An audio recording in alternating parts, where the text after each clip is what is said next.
My name is Rebecca Brigham. I am a senior social worker here at Baker Center for Effective Therapy.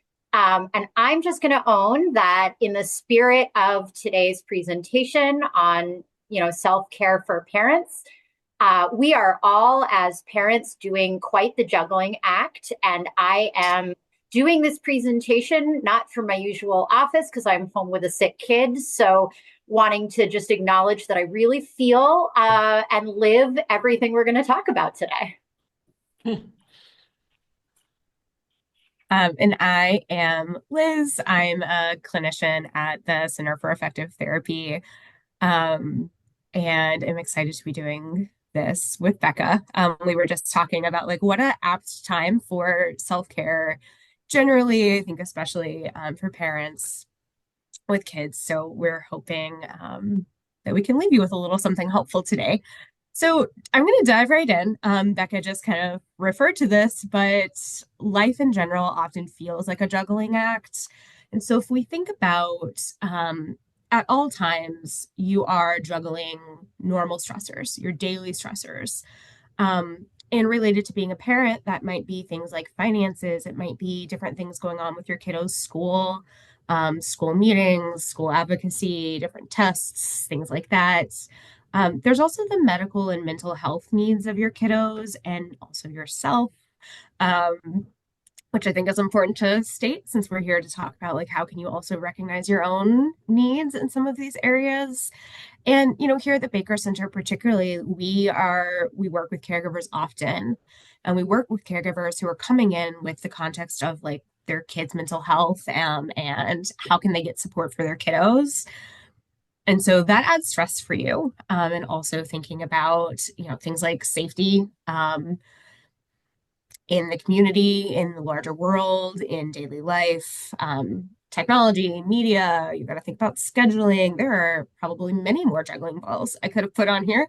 Um, and then we also, if you kind of think about, okay, now you've got acute stressors. So you've still got all of your normal juggling balls, and now you've got 15 more. And some of these don't come by themselves, right? Sickness and childcare. Your kiddo's sick, you can't take them to school or childcare. What are you going to do? Sibling conflicts, parenting disagreements, holidays, trauma reminders, world events, political events, things like that. Becca, do you want to add? Just thinking about, at the best of times, I think parenting is keeping a lot of balls in the air. And sometimes it Yep. feels like you just add that one more ball and it's very close to everything comes crashing down. Mhm.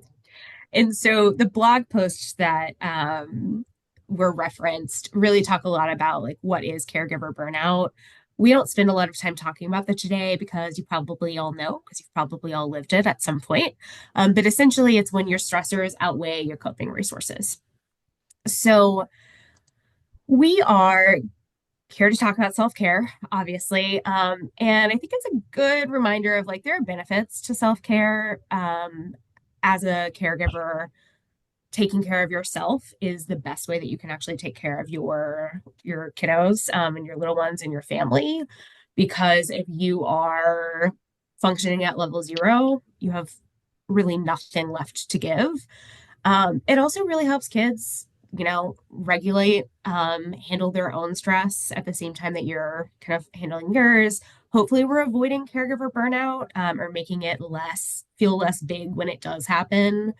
It also helps with, engagement with your kid. And then also challenges are you've already got, like Becca said, like 30 balls in the air. When are you going to fit it in? And there's the guilt piece too that I think comes up of like, you're supposed to give your everything to parenting. What do you mean you're taking like a break?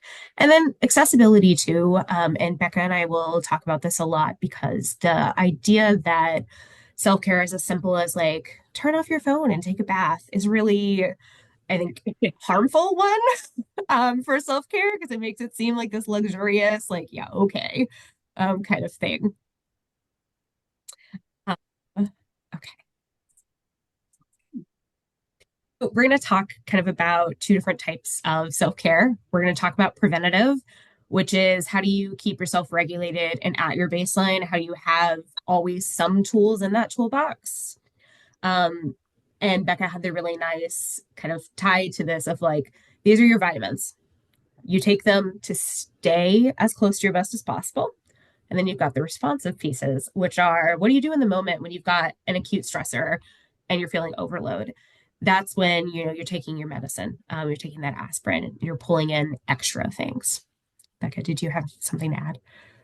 And I think just acknowledging that sometimes there are going to be some things that fit both of these categories that you can use preventatively and also responsively, but there may also be differences in what skills you need to utilize in a kind of ongoing preventative, proactive way, and then different skills that you need to use in that moment when you're just, feel like you're drowning and you need something right now. And I like this metaphor because I think, thinking about you don't stay healthy by only taking vitamins. Sometimes you still, need to do something in the moment. And you also are not going to be able to stay healthy only by reacting in the moment. You really need to do those kind of vitamins along the way as well. So kind of thinking about these as needing both and really complementary aspects of this concept of self-care. So I'm going to talk a little about the domains of preventative self-care. And again, like Becca said, some of these are going to fit into multiple categories. So physical is essentially you're taking care of your basic needs. So there are some kind of ideas in here, but I think of physical self-care, like a biggest one for me is, am I bringing water with me throughout the day? Sounds really simple, but the amount of times that I don't do that and turn into, you know, a desert is often. So thinking of things like how can you take care of those physical needs? Are you making your own medical appointments and going? Are you sleeping? Are you making time for a shower or like splash water in your face, spray some dry shampoo on the days that it's just not going to happen? Emotional, so being able to kind of recognize your emotions and respond to them proactively. Having some ways to cope with your emotions because again, you're a blueprint for your kid. That doesn't mean you're allowed to not allowed to be human. You're gonna have days that you are not coping, and that's okay. So will your child. But really thinking through like what might you have? What are some of those ways? Social, that connection with others. And that may be in relation to like parenting, right? Like being able to call up a parent friend and chat about something, or maybe not related to parenting, is sometimes what you need. Like, what do you do outside of parenting? Um, and then the environmental pieces, thinking, do you have ways to feel calm and safe in your space? So your actual home, your community, recreational, enjoying things that you enjoy, right? Like carving out some time for that. And then there's the occupational piece, which we think of typically with jobs, but I think there was I read something recently that was like caregiving is like 3 times or 4 times as much as like a typical like job. So thinking about like time management and if you have a job with benefits, how do you use them or how do you access like state benefits, things like that. Boundaries. And then the spiritual piece of what are your values and how can you kind of attend to them and build them into your life in a way that makes you feel fulfilled. And then, of course, the financial piece. What access to resources do you have? How can you increase those? So we put this up here. And Becca, I don't know if you have anything to add before I. I just want to speak to the fact that, looking at this as a parent, I know it can feel really overwhelming. Like, I don't have time for all of this in my life. Are you kidding me? But I think, what's helpful to me is thinking about micro doses of each of these things, right? I may not have time to schedule, a night out with my friends to fulfill kind of my social need. That may be kind of a big ask. I got to get a babysitter. I got to figure out my partner's work schedule and can we switch off and how is that going to work? And I got to have the physical energy to do that after a long work day and managing a bedtime. But thinking about, can I text a friend, right? I may not have time to do a game night or something like that. Can I do like a little fun thing? Can I read a ridiculous novel or watch a reality show for 10 minutes before bed? So thinking about these things as, are there ways to access this domain of self-care in a way that actually feels sustainable and manageable? Absolutely. So these are just some questions. We're gonna actually go into a little bit of an activity that we're gonna make you do. But don't worry, you're not gonna have to share or go in small groups. This is not meant to stress you out. What strategies do you find that you're already using? And thinking, like Becca said, of these like micro doses. Do you drink a cup of water during the day? And then what are your priorities? So that was there's a lot of different areas of self-care. You're not going to be able to do all of those all the time. Maybe you choose one small thing from one area. Um, I mean, if you have strategies that you already use and find as a caregiver are like manageable, you can throw them in the chat. We can have like a peer resource kind of share here, but how can we create bite-sized strategies? When can you build time in your schedule? So thinking about some of these things. And then we'll have you do, like I said, a little bit of an activity. Becca, do you want to jump in and add anything for this? I think, again, as Liz said, thinking about priorities. If you can't do everything, where's your bang for your buck? And every person is going to be a little different. You may have a higher need for social connection as a really important self-care strategy, or you may have a higher need for spiritual connection. And just kind of acknowledging to yourself that there may be certain domains of self-care that you lean on more heavily than others, and that may shift over time. So please feel free to share, what are your bite-sized ways of accessing some of this prevention in your daily life? Or maybe you don't yet, but you have an idea of how you could.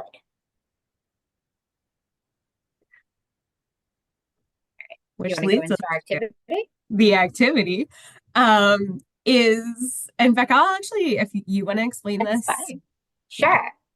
So I think this is, for those of us who maybe struggle with identifying those bite-sized pieces of preventative self-care, I think it can be really helpful to just brainstorm them for ourselves. So if you had this magical, and this is aspirational, this magical whole day with no responsibilities, no balls to keep in the air, what would you do to take care of yourself with that whole day? Again, I recognize that a whole day is unlikely. But sometimes that's where our head goes, right? I'd go to the beach, I'd sit in a coffee shop all day and read a book, I'd go get a massage, right? These big things. And I think let's acknowledge those wants and those desires and just jot these down for yourself. And then I want you to think about, okay, whole day is probably maybe once a year kind of thing, maybe on your birthday. What would you do with an hour? And then, so maybe that means taking some aspects of what you would do with a whole day and scaling them back a little bit. How could you spend that hour that would feel like self-care? Maybe I can't go sit on a beach, but can I go for a walk in a park near my house? And then scaling it down even further. We're making this more and more bite size as we go. What would you do with 10 minutes? How do you scale it even more kind of into a bite-sized piece? And then scaling it even more if you had 2 minutes for self-care. Because most of us can't find a whole day, but most of us can find 2 minutes. Might even be able to find 10. I like this exercise because I think often self-care feels like this unreachable goal because we can't figure out how to get that whole day or that full hour. And so I want us to think about how do we make it actually more manageable, because that's the self-care you're actually going to do. And self-care you think about but don't do doesn't actually have an impact. You have to do it, which means we need to make it actually doable. So just jot this down for yourself. We want you to walk away with some ideas about kind of next steps for yourself.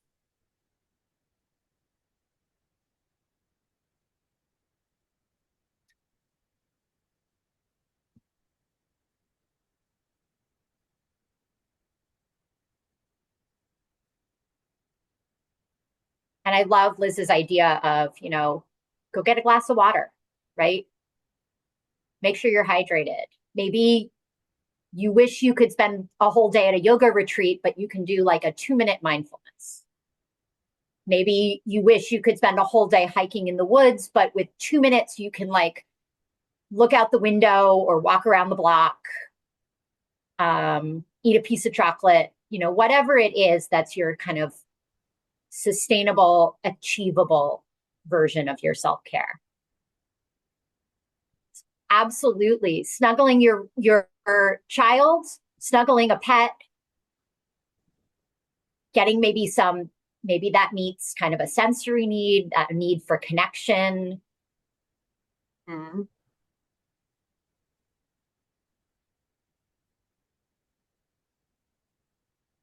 And in the spirit of carving out time, I am intentionally waiting to actually give you time to do this because it wouldn't be super helpful if we were like, do this and now we're moving on. So take some time. And Becca, I love your point of, certain things when I look at, so going back to this here, when I look at this, I think the type of self-care I need greatly depends on the day, the week, the moment. But I have some things that are just like always in my pocket that I know are gonna boost me up.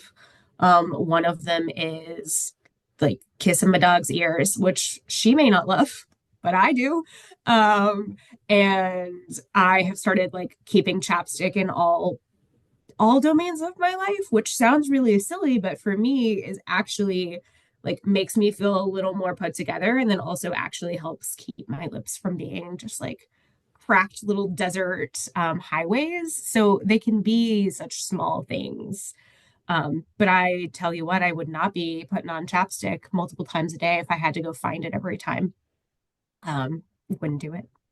So I'll go back I have a there. little bit of a reputation around the office for being the one with an entire drawer full of chocolate. Chocolate lady. Yeah. So thinking too about that is a 2-minute self-care for me. Um, and is that going to take, you know, balls out of my hands when I'm really overloaded? No, but a little bit of it on a regular basis helps just edge me closer to that baseline. And I think sometimes we're looking so hard for the thing that's going to fix it that we forget those little incremental steps that can support us. Great. What's our pulse on do people feel like they've had enough time to actually kind of jot some of these things down, ready to move on? Do you need a little more time? Practice setting those boundaries. I see one thumbs up. Thank you. Can't actually see the chat, so I'm going to move us on. Sounds good. All right. So the two components we talked about are these vitamins, right? These things that we're doing on a regular basis that are helping to keep us closer to our optimal functioning.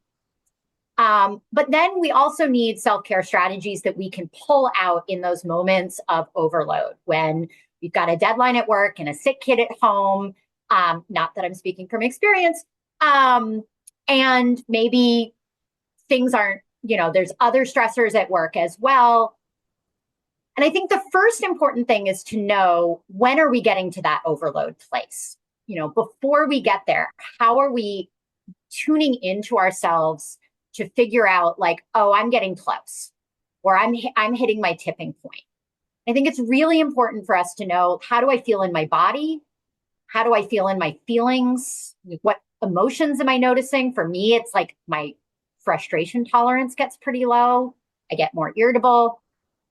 What are my actions, right? Maybe I'm moving really fast.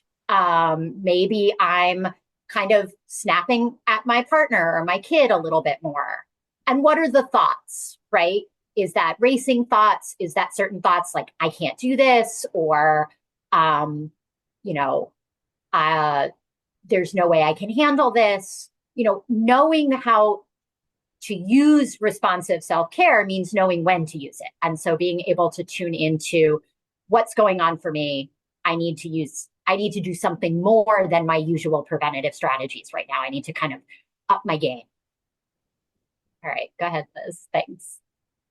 So I want to just kind of solicit from you, what in the moment strategies do people use? And maybe you want to share this in the chat. Maybe you want to just jot this down for yourself. And these could be things like stepping away. And right, you may not have kids of an age where you can actually step out of the apartment or the house, but stepping away to the bathroom for a hot second, splashing some water on your face, taking a deep breath. If you co-parent with a partner, tagging out for a minute. Hey, can you manage bedtime? I need a breath. Thinking again about how to make this actually sustainable. I think sometimes we talk about walk away and we don't necessarily acknowledge that, like, if you're a single parent and you're the only one home, like, you can't actually necessarily walk away, but you may be able to go to the bathroom. You may be able to, take a breath, even if you can't fully remove yourself from the situation. Is it putting on a video for your kid, right? Is it a physiological strategy where you're doing some breathing, you're doing some stretching, you're grabbing your kid's fidget toy to play with? Is it an action? Is it, you're walking away, you're tapping out if you can? Is it going to get a glass of water? Is it giving yourself a snack? I know I definitely am guilty of hangry, and in the moment, sometimes a snack is a necessary kind of responsive self-care. Is it going to fix a very stressful situation? Not necessarily, but it might increase my capability to manage it or to cope with it in the moment. Doesn't make it easy, but it might make it incrementally easier. Your instinct is to move your body. I see that in the chat. Absolutely. Are there ways that you can move your body? And one of the things I think about for parents in particular is being able to model this for your kid, right? Your kid is going to have moments where they are overloaded, probably by different things than overload us as adults. But being able to model, when I get stressed or when I'm overwhelmed, I move my body. You're giving your kid a gift there by giving them an option of something they could do too when they might need it. And then thinking about self-talk. What are you telling yourself in your head that's going to coach you through this moment in a productive way? And we'll talk a little bit more particularly about self-talk, because I think when everything else might not feel accessible, we do have control over what we're saying to ourselves internally. And those ways of talking to ourselves can either be helpful or they can kind of dig us deeper in the moment of challenge. Anything you want to add, Liz? I think the self-talk piece is huge. I'll own that I'm not a caregiver myself. And so I often think about like how stressed and overwhelmed I get with self-care, and then like multiply that by like 100 for caregivers. But I work with caregivers a lot. And one of the things that I always talk about with caregivers is I'm asking you to do some tough things by supporting your kiddo throughout therapy. What's one thing that you can remind yourself in the moment when it's hard? So that's a really good example of how, like, yes, it's responsive, but it's also a little bit preventative of like, you have that self-talk ready. Because in the moment, it's going to be really hard to think of something, calming to say to yourself.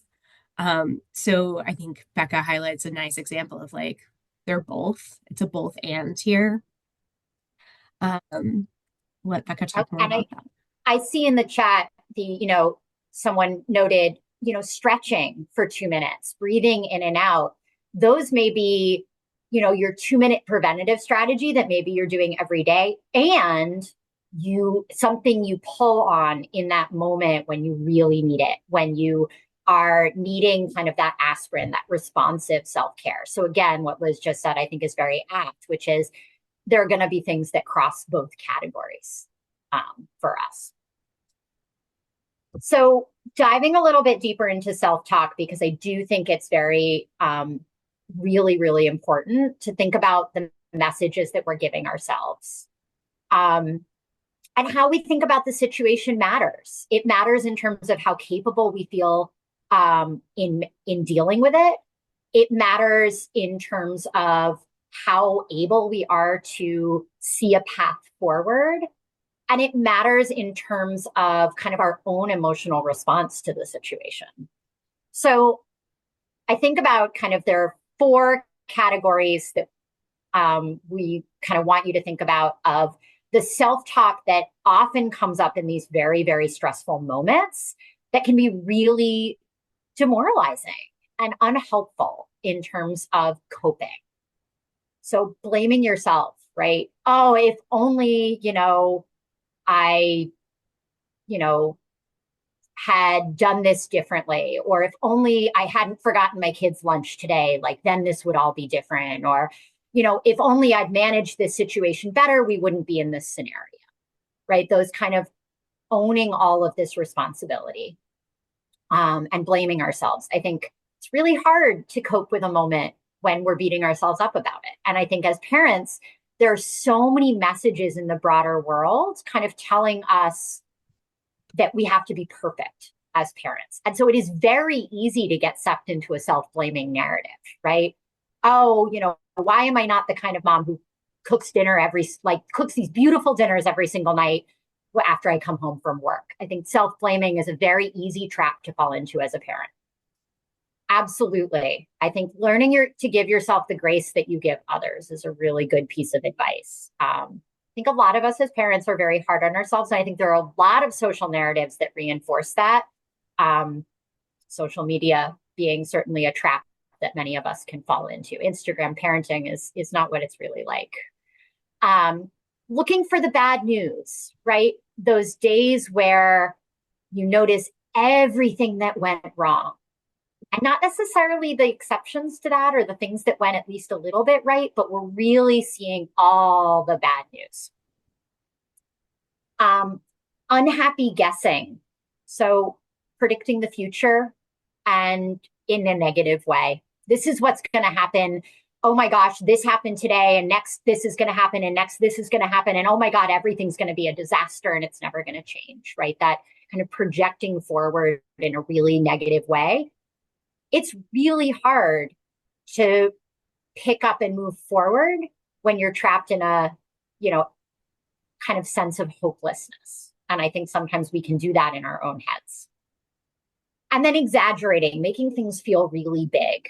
And I think, we often can identify these types of negative thoughts in our kids, but noticing how when we are struggling to cope, we may be falling into those same thinking traps that are making things even harder. Liz, you want to jump in on any of this? I think this is a really big one because I think that it is probable that you, as caregivers, are having these thoughts about your own parenting abilities. You're likely having them about your kiddos too. They always have tantrums, right?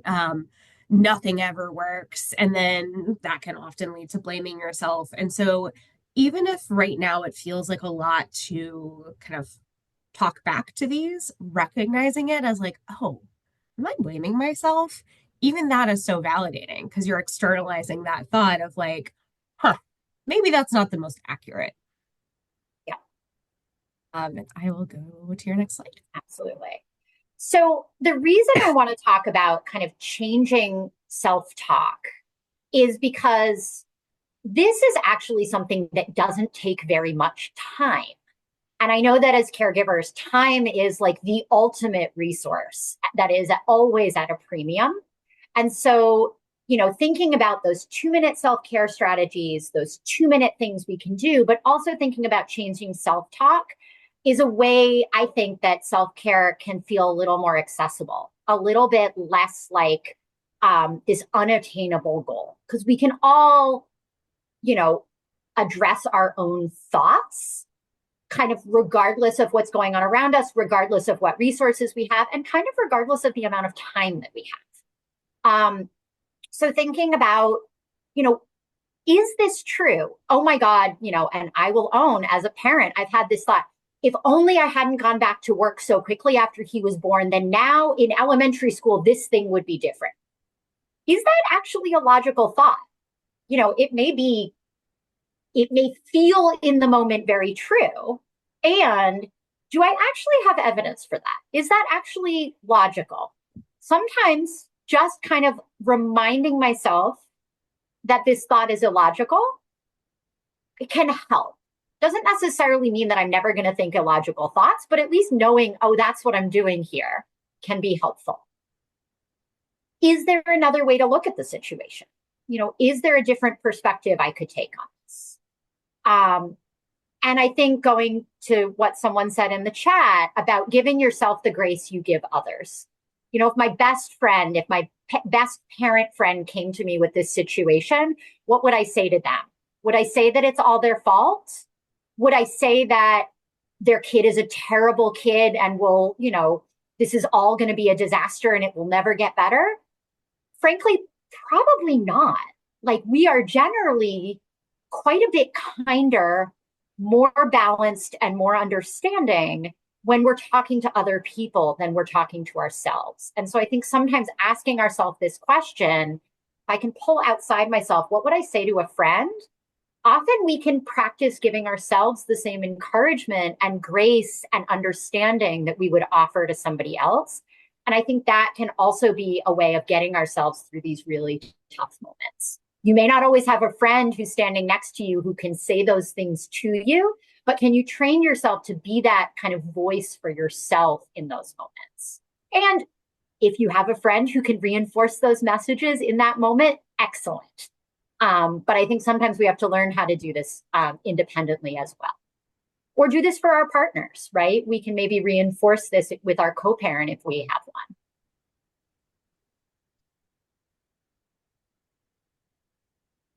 So again, wanting to leave you with some tools. I want you to try to just jot down for yourself one true thought. So we talk about blue as like the kind of categories of negative thoughts and true being the antidote to that. What is one true thought that you can remind yourself of in the moment? And maybe it's, I'm doing the best I can. Or no parent is perfect. Parenting is a hard job. I remember during COVID when I had a toddler at home and was trying to work, one of my mantras was, parenting is already hard and nobody's ever figured out how to parent in a pandemic before. We're all just trying to survive. And being able to say to myself over and over again, like, there is no precedent for this. We're all just trying to get through, was really helpful. And so thinking about like, what is going to be useful to you in those moments to remind yourself, to give yourself grace, to kind of tap into maybe some more true thoughts or some more encouraging thoughts. And that doesn't mean like everything's rosy thoughts, oh, it's no big deal, or, oh, everything's fine. That might not be reality. But are there some accurate true thoughts that you can access? I'm doing the best I can. It won't always be this hard. Some days are harder than others. What is the mantra that you can access for yourself? So go ahead and write that down, because I think those are helpful things for us to just, I have a list in my phone of things like this to remind myself of.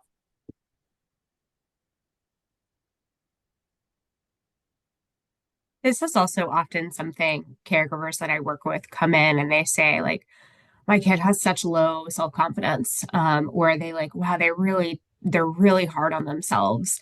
And so like this is something actually we teach kids often who come in, and try to get caregivers to also kind of think about how powerful it is to be able to model that for your kids. And Becca raised that question of, what would you tell a friend if they were having this thought? What would you tell your kiddo if they were like, I'm doing everything wrong? And so that modeling and that shift for yourself is so powerful. Yeah, I love the idea of Becca, like having a list on your phone, because in the moment you probably have your phone, but you may not have the brain power to like generate thoughts in the moment. So that's it's a good hack. All right. In the spirit again of trying to let people actually do the activities, little bit of a pulse check on if we feel like we're okay to move forward. People have some things written down. Yeah. Okay. Thank you for the head nods. Okay. So we're going to talk a little bit about how can we zoom out from individual self-care. So we've talked about what can you do as a caregiver, as a person to care for yourself, but also what are kind of the other avenues that you can access for self-care. So natural supports are some of those things like friends. Who is a friend that you can text? I have a parent friend who will just text me a flame emoji when she is like, oh my God, she has two kids under two. And that flame emoji, I send back some kind of like uplifting, like you're keeping tiny humans alive, like some kind of motivation there. Or relying on like your church or your temple, your faith community. And maybe that's accessing spiritual self care. Maybe that's other ways that you can get some self care needs met. Your neighbors or your community, your extended family, if you have extended family in the area. So think about who's in those natural support roles for you. Becca, is there anything that you want to add to that I think it's piece? just so important that we have such a societal narrative that self-care is the responsibility of the individual. And it's this thing that we do, you own that. But I think so much of who we are as humans is embedded in these networks, and really thinking about our network is part of our self-care, both on a practical and on an emotional level, right? I might rely on my neighbors for that kind of encouragement that Liz is describing that she provides for her friend. Also, my neighbor might be someone who can watch my kid for 5 minutes so I can run to the grocery store and like pick up the thing I forgot. And so thinking about just all of the ways in which our embeddedness in a community, in a family, in a network is supportive of our self-care, and that it isn't just on us as an individual. And then sort of similarly, we have formal supports that you can access. So therapists for yourself, therapists for your child, different parenting support groups. So I think encouraging you to find out like what are some of the more formal supports in your community in case you ever need them. There are usually folks at school, so there are like school supports and staff, whether that means teachers or like family resource folks there at schools.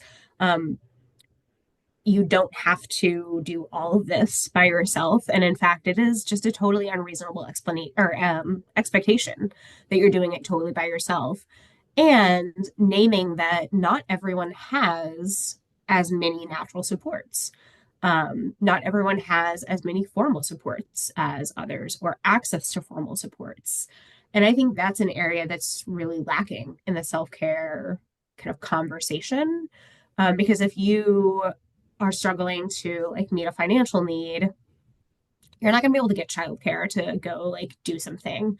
Um, and so I think these contexts are really important. So before I move on, Becca, anything to add?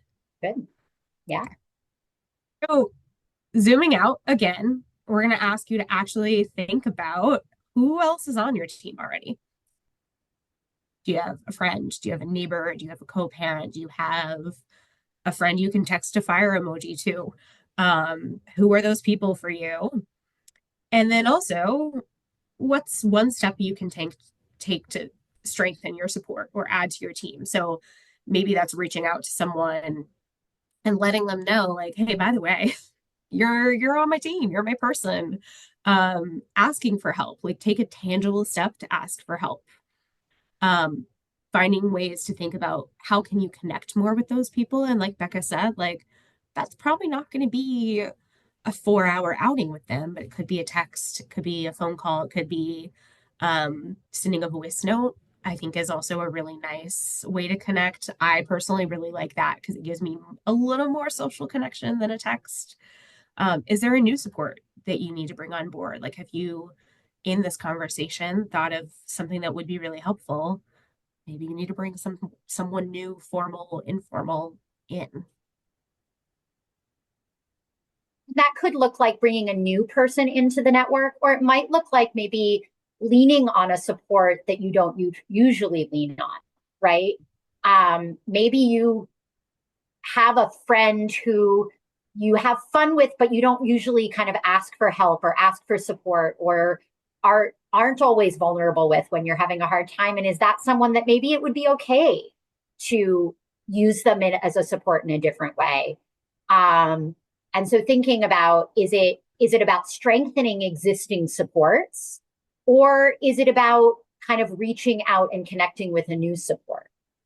Um, Maybe you don't have a lot of people on your team right now, but there are some people who potentially could be, whether that's finding a therapist for yourself or that's, going to a parent night at your kid's school and maybe introducing yourself to a couple of parents.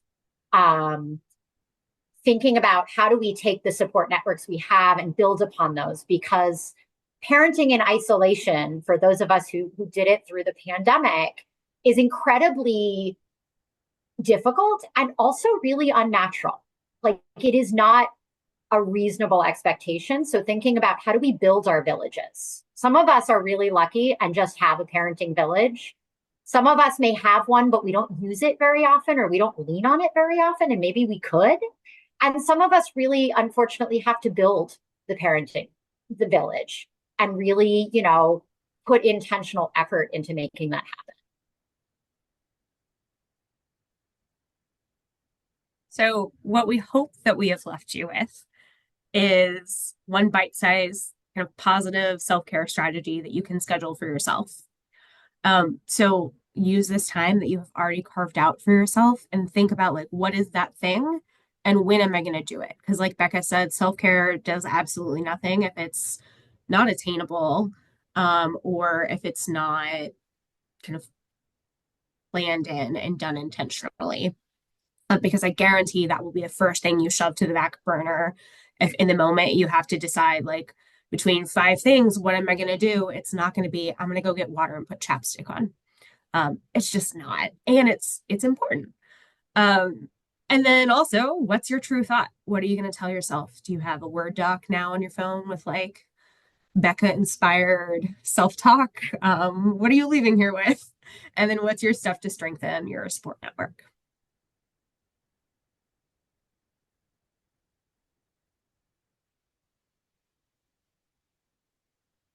So I know that one of the things we talk about a lot in the work that we do with kids is accountability, right? And we often in the work that we do will assign people homework, and then the next session we check in, like, how'd that go for you?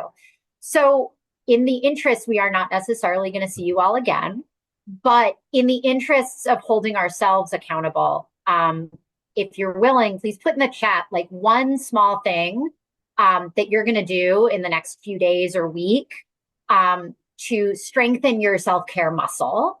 I think sometimes just writing it down is a way of committing for ourselves. Like, I'm actually really going to try to do this. Um, and that could look however is meaningful to you. Awesome. Listening to music versus news. I think sometimes knowing when you need to step away. I think music can be a way to step away for a lot of us. The other thing that I think about a lot with kids that we work with is, we want them to do these things as homework, and often they're actually the same things we're asking you to think about doing. Um, and can you, when you're driving to work or when you're on your commute, like, can you listen to music? Can you listen to a podcast? Can you listen to an audiobook? I was talking actually with Becca earlier today in one of our staff meetings of like, I don't think I've read a book that has really brought a lot of academic value to my life in a while, but I read a ton of fantasy books, and that is like great self-care for me. And I do them as audiobooks. Because I'm always driving somewhere, and that can give me like a 5 minute little dosage of something.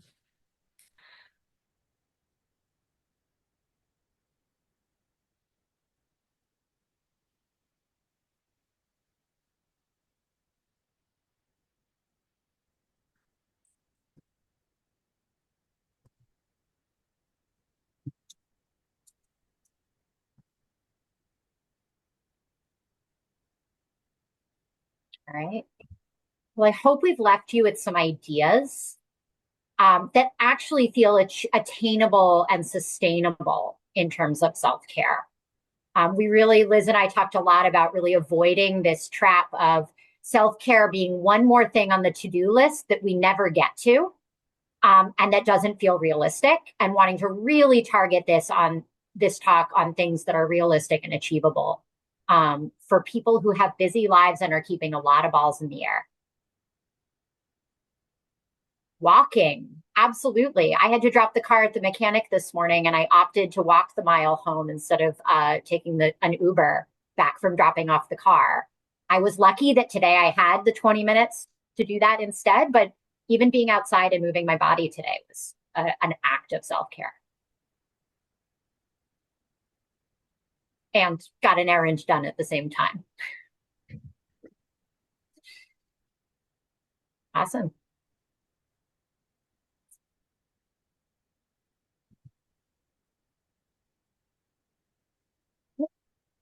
All right. Any Anyone who wants to share any final thoughts or final comments, we appreciate you coming today, and hopefully, taking almost an hour to really think about how to take care of yourself, which maybe is also an act of self-care, just even spending the mental energy and time out of your day to make this a priority and something that you're attending to. Maybe hopefully was helpful, and hopefully leaves you with something that you can do to move that forward.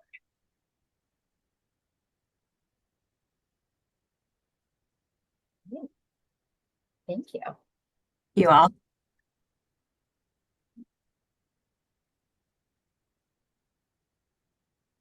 And excellent. Well, thank you all for coming, and I hope you'll join us for future of these educational seminars on a variety of topics.